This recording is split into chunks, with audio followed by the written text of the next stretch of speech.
ഒരു എൻട്രൻസ് എക്സാമിന്റെ റിസൾട്ട് പുറത്തു വന്ന ദിവസം 99% വാങ്ങിയ ഒരു കുട്ടി ഡാൻസ് കളിക്കാൻ കഴിയാതെ വിഷമിക്കുന്ന ഒരു വീഡിയോ സോഷ്യൽ മീഡിയയിൽ വൈറലായിരുന്നു. കുറേ ആളുകൾ അതിന്റെ താഴെ വന്ന് ഇങ്ങനെയാണോ കുട്ടികളെ പഠിപ്പിക്കേണ്ടത്, ഈ കുട്ടികൾക്ക് ഇനി ലൈഫിൽ ഭയങ്കര പരാജയമായിരിക്കും, അവർ അക്കാഡമിക്സിൽ മാത്രമേ വിജയമുള്ളൂ എന്നൊക്കെ പറഞ്ഞ് കമന്റ് ഇട്ട് അവരുടെ ആ ഫ്രസ്ട്രേഷൻ തീർക്കുന്നത് കണ്ടു. ചിലപ്പോൾ ഈ പരീക്ഷകൾക്കൊന്നും ജീവിതത്തിലെ അറ്റൻഡ് ചെയ്ത് നോക്കിയിട്ടില്ലാത്ത, പഠനത്തിന്റെ മേഖലകൾക്കൊന്നും പോയിട്ടില്ലാത്ത ആരെങ്കിലും ഒക്കെ ആയിരിക്കും സോഷ്യൽ മീഡിയയിൽ ഇങ്ങനത്തെ ഒരു കമന്റ് ബൂമിങ്ങിന് ആദ്യം തുടക്കം കുറിക്കുന്നത്. അതിന്റെ താഴെ വന്ന് എല്ലാവരും കൂട്ടുചേരുകയാണ്.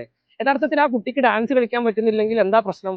ചിലപ്പോൾ ആ കുട്ടി നല്ലൊരു ഇൻസ്റ്റിറ്റ്യൂഷനിൽ പോയി അവിടുത്തെ കൾച്ചറൽ ഫെസ്റ്റിവലുകളുടെ ഭാഗമായിട്ടൊക്കെ മനോഹരമായി ഡാൻസ് കളിക്കുന്ന വീഡിയോ ഭാവിയിൽ നമ്മൾ കാണേണ്ടി വരും. അപ്പോൾ വളരെ പ്രിജുഡൈസ്ഡ് ആയി പഠിക്കുന്ന കുട്ടികളെല്ലാം ഇങ്ങനെ ഭയങ്കര മൂഢന്മാരും അവർക്ക് യാതൊരു തരത്തിലുള്ള സ്കില്ലില്ലാത്തവരാണെന്നൊക്കെയുള്ള മിഥ്യാധാരണകൾ സോഷ്യൽ മീഡിയയിൽ പ്രവഹിപ്പിക്കുന്ന ആൾക്കാരുണ്ട്.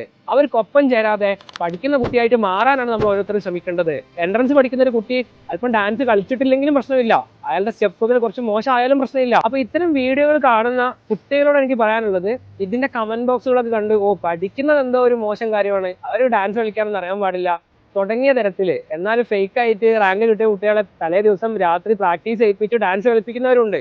ഇതെല്ലാം ഭയങ്കര മത്സരമായിട്ടുള്ള ലോകമാണ്. അവിടെ നമ്മളെ വ്യക്തിത്വം ഉയർത്തിപ്പിടിച്ച് നമുക്ക് ഡാൻസ് കളിക്കാൻ അറിയുമെങ്കിൽ കളിക്കുക, ഇല്ലെങ്കിൽ കളിക്കണ്ട, നന്നായി പഠിക്കാൻ പറ്റുമെങ്കിൽ പഠിക്കുക, വേറെ ഏതെങ്കിലും മേഖലയിലേക്ക് സ്വിച്ച് ചെയ്യണമെങ്കിൽ സ്വിച്ച് ചെയ്യുക. വളരെ ഫ്രീ ആയി ഇത്തരം കാര്യങ്ങൾ അപ്രോച്ച് ചെയ്യുകയും സോഷ്യൽ മീഡിയയിലെ ഇത്തരം ഹെയ്റ്റ് ക്യാമ്പയിനുകളിൽ നിന്ന് ഒരു കമന്റ് പോലും നമ്മളതിനെ സപ്പോർട്ട് ചെയ്യാതിരിക്കുകയും ചെയ്യുക എന്നുള്ളതാണ് നമ്മൾ ചെയ്യേണ്ടത്.